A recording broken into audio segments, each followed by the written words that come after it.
Bienvenue sur votre chaîne préférée Akhbar al-Blad de Hassan Atlemcen. Sahara marocain, le diable a toujours été algérien, son épouse l'Afrique du Sud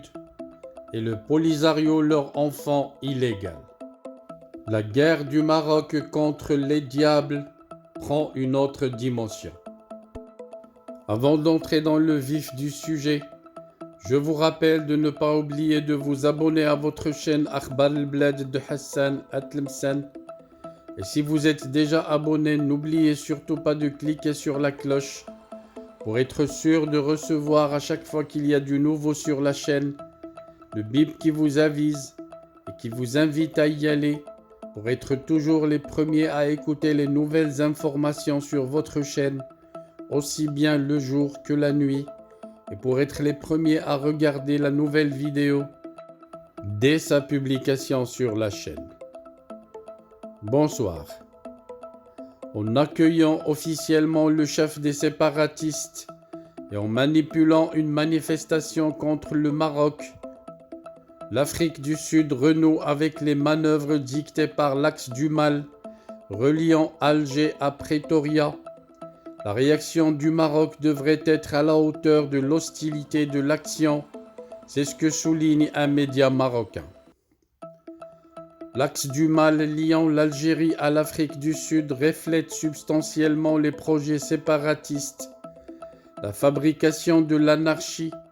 et les manœuvres en vue de diviser les États influents en Afrique pour les perturber. C'était d'ailleurs l'objectif des deux pays, objectif dans lequel ils échouent depuis des décennies, ce que les autorités de l'Afrique du Sud viennent de faire en manipulant des manifestations contre le Royaume du Maroc avec un soutien officiel et en accueillant le chef des séparatistes terroristes mérite une réaction à la hauteur de l'hostilité de l'action, écrit un éditorial d'un quotidien marocain dans son édition du jeudi 20 octobre. Notre pays qui réagit diplomatiquement et audacieusement avec des États puissants liés au Maroc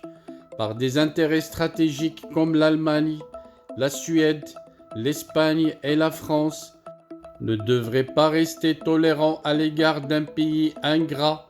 avec lequel il n'y a que des problèmes, des crises et des désaccords, estime l'éditorial. Ce dernier rappelle que ces hostilités ont démarré en 2004 avec la reconnaissance du Polisario par Pretoria.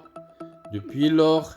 les relations entre les deux pays sont restées dans des zones de turbulence en dépit de quelques éclaircies diplomatiques. Entre le 27 avril 1995, moment où Nelson Mandela prononçait un discours célébrant la gloire du mouvement de résistance armée, et la lutte du Congrès national africain libérant l'Afrique du Sud du régime d'apartheid, remerciant le Maroc en rappelant ses visites dans le royaume en 1962, demandant audience au roi Mohammed V pour l'aider à créer une armée et l'approvisionner en armement et en soutien matériel. Et le 18 octobre 2022, jour de l'accueil du chef du Polisario Brahim Ghali par le président sud-africain Cyril Ramaphosa, et la participation le même jour d'un membre du gouvernement sud-africain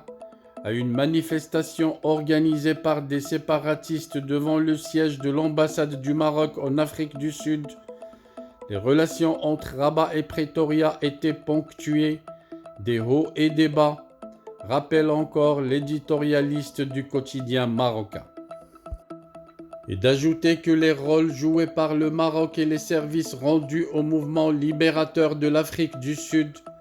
n'auraient pas motivé le pays à au moins rester dans la neutralité à propos de la cause nationale. Bien plus, les enfants de Nelson Mandela ont oublié que le Maroc accueillait toujours les symboles de la résistance en Afrique, dont le libérateur de l'Afrique du Sud, qui se rendait dans le royaume, inspiré par le roi Mohammed V. Il rencontrait les leaders du mouvement national, notamment Abdelkrim Khatib, Allal Al-Fassi, Mehdi Ben Barka et Mohamed Al-Basri. Les enfants de Mandela n'ont pas seulement oublié les sacrifices du Maroc en faveur de leur cause, mais leur pays mène sans aucun prétexte une guerre diplomatique contre l'intégrité territoriale du royaume, ce qui a eu un impact négatif sur les relations entre les deux pays, aujourd'hui au bord de la rupture diplomatique, en dépit du maintien des services des ambassades dans les deux pays. Voilà donc le grand diable du régime algérien s'est trouvé une épouse qui vient de lui jurer de lui être fidèle.